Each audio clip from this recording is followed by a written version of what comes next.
네, 계속해서 시장 점검 이어가도록 하겠습니다. 우리은행 투자상품전략부 박석현 부부장과 함께합니다. 어서 오십시오. 예, 안녕하십니까. 네, 반갑습니다.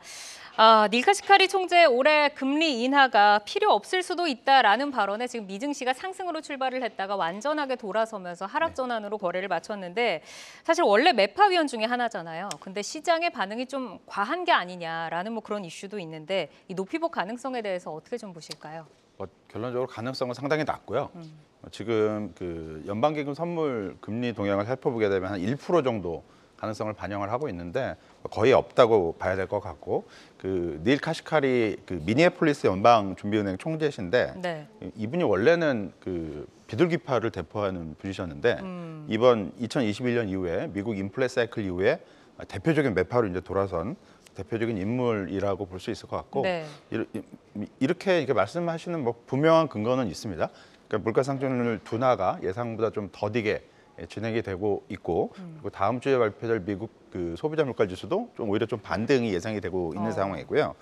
경제 성장률도 상당히 좀 높은 수준이라서 뭐 총수요 압력이 커지는 상황이라면 물가를 고려했을 때 연준이 뭐 굳이 금리 인하를 할 필요가 있겠는가, 이런 어떤 얘기라고 볼 수 있을 것 같고, 다만 그렇다 하더라도 높이벗 가능성이 점차 높아지는 거 아니냐, 그렇게까지 보기는 좀 지나치게 이를 것 같고요. 네. 미국 경제 상황이나 물가 수준 어찌 됐든 둔화되고 있는 건 맞기 때문에 지금 5.5% 밴드 상단 기준으로 이 정도 금리를 계속 유지해야 될 이유는 좀 찾기가 어렵지 않을까라고 볼 수 있을 것 같습니다. 네. 다만 시장에서 계속 우려가 되고 있는 첫 금리 인하 시점이 뒤로 계속 밀리고, 그리고 올해 내에 실행을 할 수 있는 금리 인하 횟수, 이게 이제 줄어든 가능성은 계속 조금 높아지지 않을까라고 볼 수 있을 것 같고요. 네. 다음번 FOMC 회의가 4월 30일부터 현지 시간으로 5월 1일까지 열리게 되니까 그 전에는 오늘 밤에 발표될 고용지표 한 번, 그리고 다음 주에 발표될 CPI 기준으로는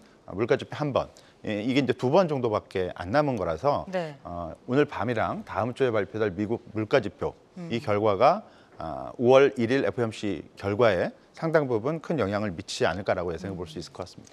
사실 이제 시장이 6월에 금리 인하를 계속해서 기대를 하다가 이 시점도 그렇고 횟수도 그렇고 이제 밀리면서 성장주 단에서도 타격을 좀 굉장히 크게 받고 있는 그런 상황인데, 어쨌든 오늘 발표되는 고용지표와 또 다음 주에 물가지표가 지금은 너무 좋은 것보다는 조금 다소 낮춰잡아야 하는 것을 또 기대를 해봐야 하는 그런 시점이 아닌가 싶습니다. 적당히 나오는 게 좋을 것 같습니다. 그렇죠. 적당히 나와야 어디서든 좀 흔들리지 않을 것 같은데, 또 우리나라에서는 또 정치적인 모멘텀이 총선이 또 예정이 되어 있잖아요. 근데 여기에서 이제 양당이 민주당은 전기차, 국민의힘은 원전에 지금 힘을 쏟고 있는 모습인데, 자, 정책 공약에 따라서 뭐 업종이라던가 관련주들 뭐 대응이 조금 가능하다라고 한다고 하면 지금 시장이 조금 불안정하긴 합니다만 여기에서 기회를 좀 엿볼 수 있을까요?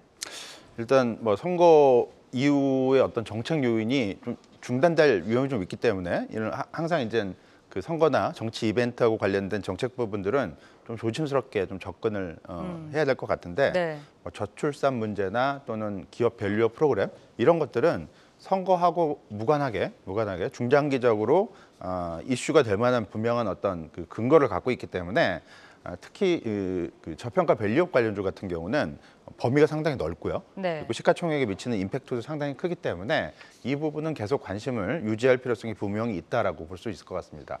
일단 그 슬림화는 분명히 됐어요. 은행주나 아니면 지주회사 쪽으로만 좀 슬림화가 3월 달에 진행이 분명히 좀 됐고요. 네. 증권, 뭐 보험, 그다음에 뭐 넓게 보면 자동차 이런 것들은 저평가 밸류업 수혜주 쪽에서 약간 탈락하는 흐름을 보여주는데, 네. 총선 이후에 그 5월 달에 정부가 2차 관련 세미나를 진행할 예정이고요.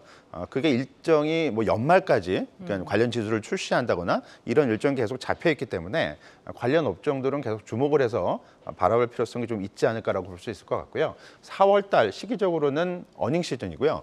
이 관련주들이 그 주주 환원 관련 정책으로 과거에 비해서 어떤 강화 정책을 내놓을 수 있을지, 이 부분을 4월 달은 좀 주목을 해야 될 것 같고, 수급적인 측면에서는 이 밸류업 그 관련주들의 외국인 매수세가 들어오는 업종들이 있습니다. 그러니까 물론 외국인들이 그 3월 이후에 전체 코스피 시장에서 6조 3천억 순매수하면서 반도체에만 6조 원을 집중시키긴 했지만 반도체 외에도 뭐 은행이나 자동차, 지주회사 쪽으로는 꾸준히 외국인 매수세가 들어오고 있고요.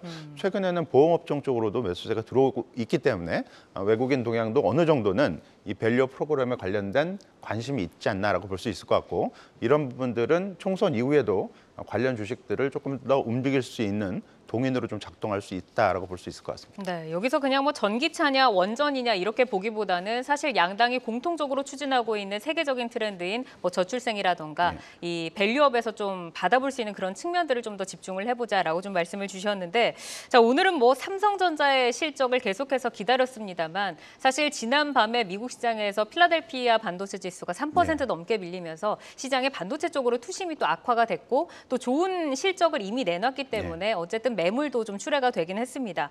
자, 그래도 삼성전자의 영업이익이 또 어닝 서프라이즈로 나와주니까 주가가 그래도 많이 안 빠지고 좀 선방을 해준 듯한 모습인데 이번 실적을 좀 어떻게 보셨는지, 그리고 2분기의 실적도 계속해서 기대를 해볼 수 있을까요? 2분기 실적 충분히 기대해 볼 수 있을 것 같고요. 이번에 예상치가 한 5.3조 원 정도였는데 6.6조 원이 나오면서 이제 서프라이즈 25% 서프라이즈 기록을 했고요. 25%의 서프라이즈를 기록을 한 만큼 2분기나 3분기, 4분기 물론 약간씩은 좀 차감이 되겠지만 그 정도까지는 추가적인 상향 조정 과정이 나타날 수 있지 않을까라고 볼 수 있을 것 같습니다. 현재 컨센서스 기준으로는 2분기 영업이익 삼성전자 전망치가 한 7조 원대를 기록을 하고 있고요. 3분기는 한 10조 원대 후반, 그리고 4분기는 11조 원대를 기록을 하고 있는데 추가적인 상향 조정 과정이 조금씩 나타나지 않을까라고 볼 수 있을 것 같고요.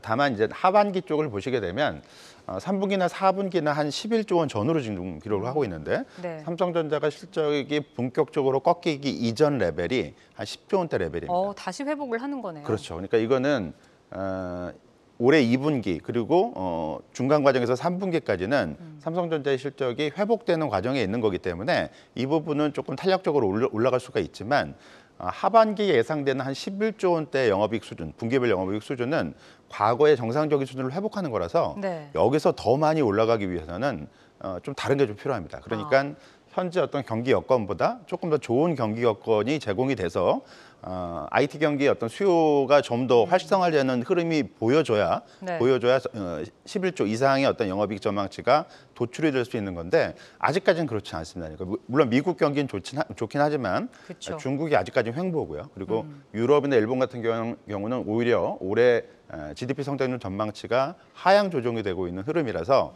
수요 측면에 있어서의 어떤 새로운 어떤 모멘텀 이런 것들을 확보할 수 있어야 하반기 이후에 삼성전자가 11조 원 이상의 영업이익 달성이 가능하지 않을까라고 볼 수 있을 것 같고요. 주가의 키도 아무래도 거기에 좀 걸려 있지 않을까라고 볼 수 있을 것 같습니다. 우선은 이제 삼성전자가 21년도에 96,800원에 이제 최고가를 찍고 지금 내려온 바가 있는데 여기에서 더 가기 위해서는 글로벌리하게 지금 미국만 가고 있는 그런 경기에 강화되는 현상이 전반적으로 좀 개선이 되어야 된다라고 좀 말씀을 주셨습니다. 자, 지금 뭐 사실 삼성전자가 올라오면서 지수를 끌어주고 방어해주는 부분에서는 굉장히 반갑기는 합니다만 시장에서는 반도체로 쏠림이 좀 지속이 되고 있으면서 사실 바이오라던가 2차 전지라던가 기타 다른 종목을 갖고 계시는 분들은 상당히 조금 소외를 받고 있는 그런 시장이란 말이죠. 반도체가 그래도 시장을 계속해서 주도하고 끌고 갈 것이다라고 좀 바라봐야 될까요? 뭐 기업이익 측면에서는 좀 불가피할 것 같고요. 그러니까 다른 업종으로의 원활한 순환매가 나타나기 위해서는 반도체 이외 종목들에 대해서 기업들 업종에 대해서 이익 전망치 상향 조정이 좀 뚜렷하게 보여야 되는데 아직까지는 그런 부분들이 뭐 기미도 안 보이고 있어서 그런 부분들은 조금 반도체의 어떤 쏠림 현상이 좀 지속이 될 가능성이 좀 높아지는 쪽으로 작동을 하고 있다라고 봐야 될 것 같고요.